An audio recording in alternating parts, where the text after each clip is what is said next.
இந்த லவ் பண்ணும்போது சொல்லுவாங்க, ஐயோ இவனை நம்பினா இவன் ஏமாத்தி, இவளை நம்பினா இவன் ஏமாத்தி போயிட்டா. உன்னை ஏன் நம்ப சொன்னான்? அவன் புத்தி வளரல, முழு வளர்ச்சி அடையாதவன் தான் இந்த மாதிரியான கேரக்டர்ஸ் நம்புவாங்க. விஜய் க்ளோஸா வாட்ச் பண்ணணும். விஜய் தான் மாற்றுன்னு நினைச்சீங்கன்னா உங்களுக்கு ஐம் சாரி, உங்களுக்கு அரசியல் அறிவே இல்லைன்னு அர்த்தம். விஜயோட கட்சி அவர் என்ன வேணா செய்வாருங்க. நாளைக்கு பிஜேபியோட கூட போவாரு. அப்படி போறாருன்னா தனிப்பட்ட முறையில் உங்களை கூப்பிட்டு பேசணும். அந்த விஷயத்தை நீ வெளியில சொல்லக்கூடாது.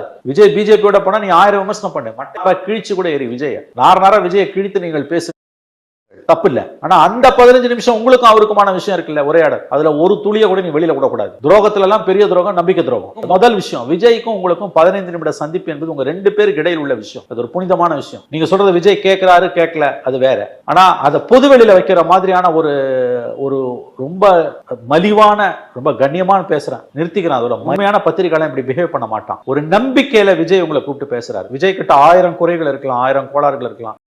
நல்லா இருக்க